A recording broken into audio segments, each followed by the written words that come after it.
날씨가 오늘 아직 쌀쌀한데 오시느라 수고하셨습니다. 사도신경으로 우리 신앙을 고백하겠습니다.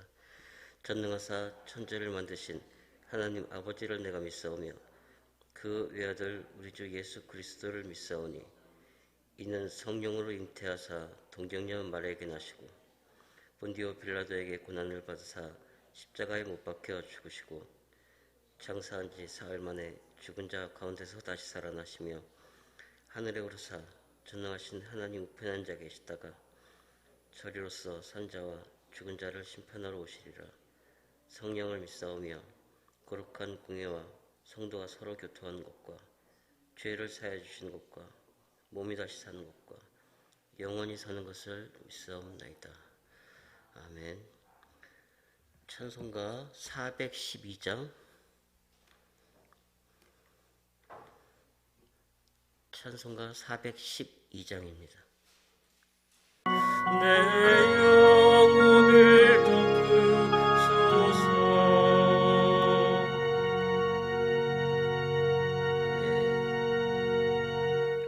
오늘 말씀은 고린도후서 13장 11절에서 12절까지 말씀입니다. 고린도후서 13장 11절 12절 다 같이 봉독하겠습니다. 마지막으로 말하노니 형제들아 기뻐하라. 온전하게 되며 위로를 받으며 마음을 같이하며 평안할지어다. 또 사랑과 평강의 하나님이 너희와 함께 계시리라. 거룩하게 입맞춤으로 서로 문안하라. 모든 성도가 너희에게 문안하니라. 아멘. 이 고린도 후서도 이제 내일은 끝이 나겠는데 오늘 11절에 형제들아 기뻐하라.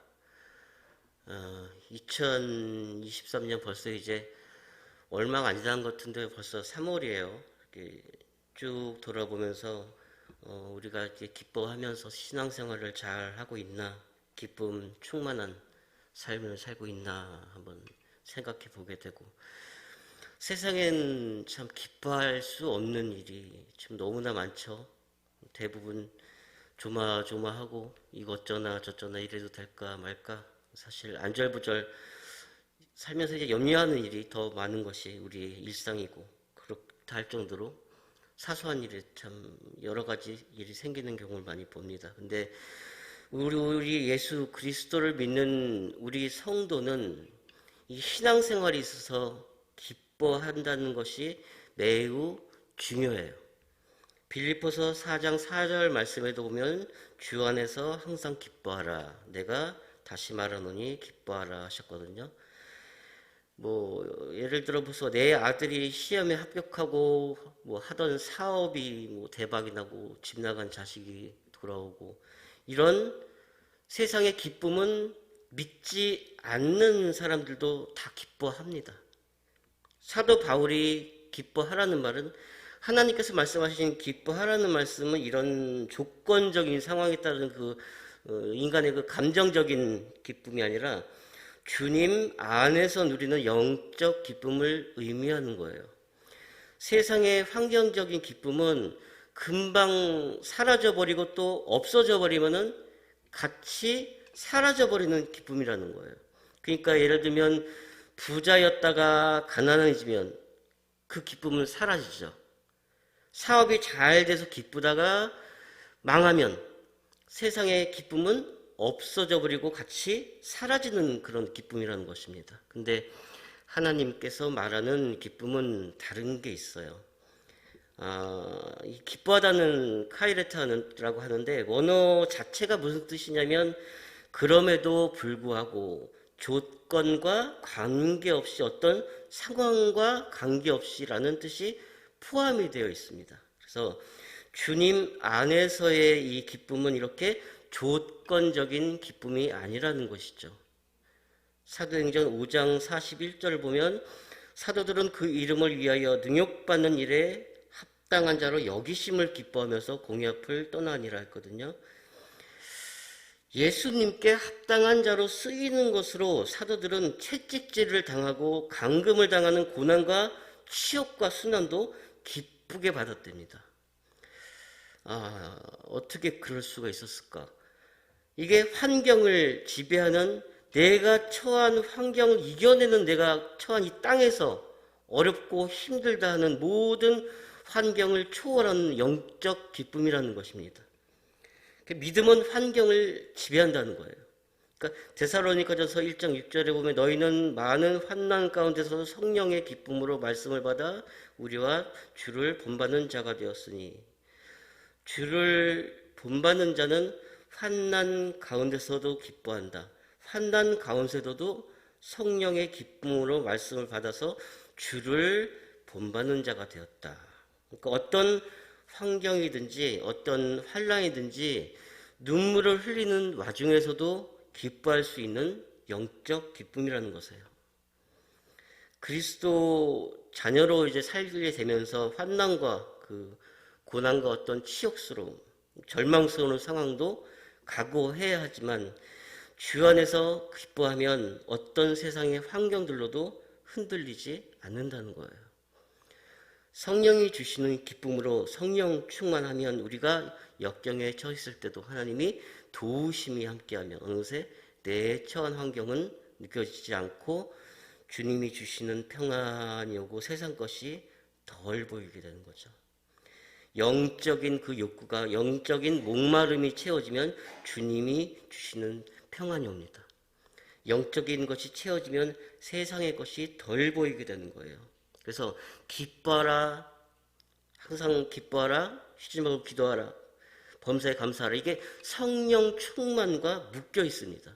하나님이 내 안에 계셔 믿음이 자랄수록 세상 것이 덜 보이기 때문에 같은 상황에도 예전보다 덜 힘들게 되는 그런 영적인 삶을 살다 보면 내 안에 없던 기쁨이 찾아오고 또 감사가 찾아오고 우리는 그 받은 하나님의 사랑을 나누는 사랑의 그 삶을 또 살아감으로써 또 기뻐할 수 있는 거예요.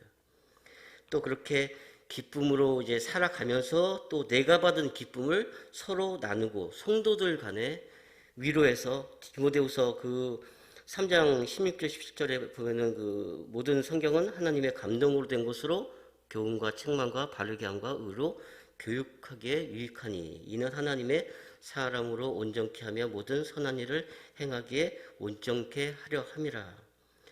이런 말씀을 하신 것처럼 말씀을 가까이 하고 온전함으로 이제 나아가면서 말씀에 또 순종하고 때로는 우리가 서로의 짐을 져주면서 서로를 사랑함으로써 이렇게 진정한 공동체를 이루면서 오늘 본문 말씀처럼 마음을 같이 해서 하나된 마음으로 나아간다면 하나님의 뜻이 완성되어 간다는 것이죠. 우리가 서로 가치관도 너무 다르고 성격도 너무 다르고 정말 교회를 보면은 각각 모양이 너무도 다르기 때문에 마음을 서로 같이 하기가 너무 힘이 듭니다. 다 같이 한 마음이 되고자 힘쓰지만 이게 가능한 일인가 할 정도로 마음 맞지 않는 일이 너무나 많습니다. 그 마음을 같이 한다는 건 곧 그리스도 예수의 마음을 갖는 것인데 그 예수님께서는 제자들의 발을 씻겨주시면서 내가 너희의 발을 씻겨주었으니 너희도 서로 남의 발을 씻겨주어야 한다 그러셨어요. 예수님이 이렇게 본을 보인 것은 제자들도 서로 참아주고 용서해 주기를 바라셨기 때문이겠죠.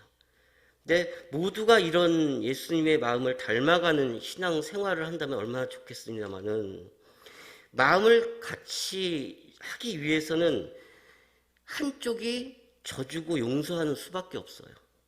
근데 내 의견이 옳고 그렇다고 생각하면은 그렇게 사람이 자기 의견을 굽히기가 또 힘이 들죠. 그래서 거기서 생기는 마찰, 그런 일들을 겪기 싫어해서 사람들이 교회에서 나서서 일을 하기 싫어하는 경우가 많아요.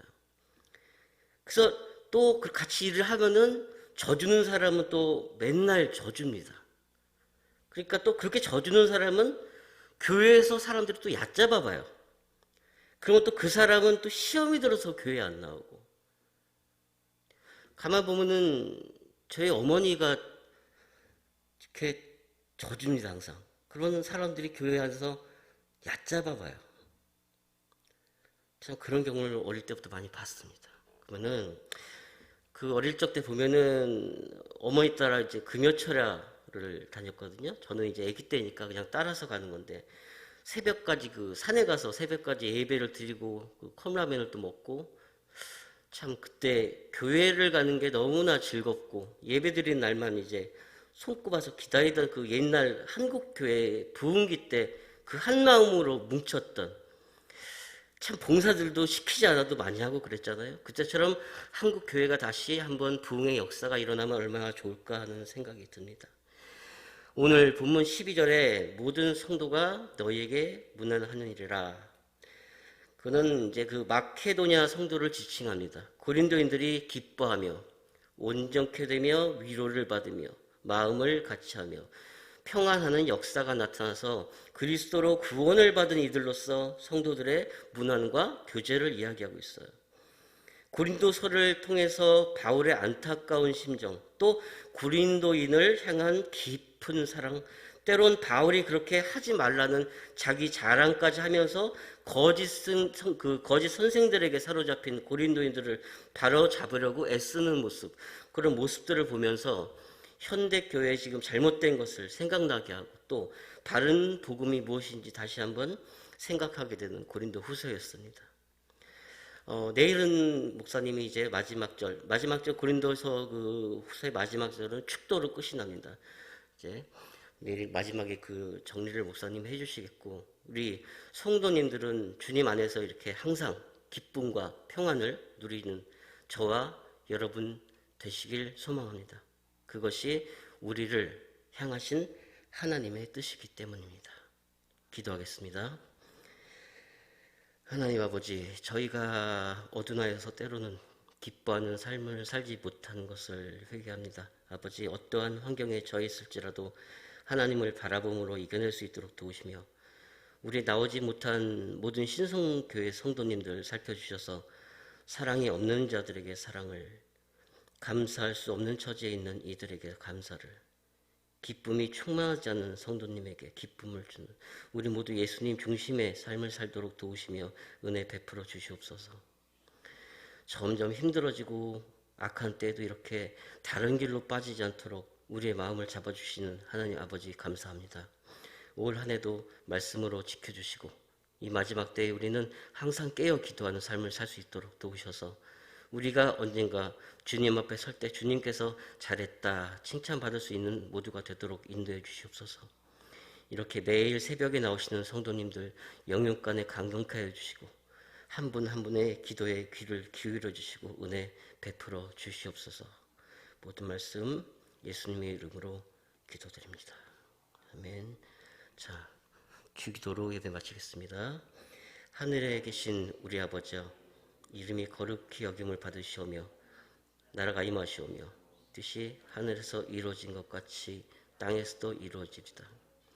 오늘 우리에게 일용할 양식을 주시옵고 우리가 우리에게 죄 지은 자를 사하여 준 것 같이 우리 죄를 사하여 주시옵고 우리를 시험에 들게 하지 마시옵고 다만 악에서 구하시옵소서.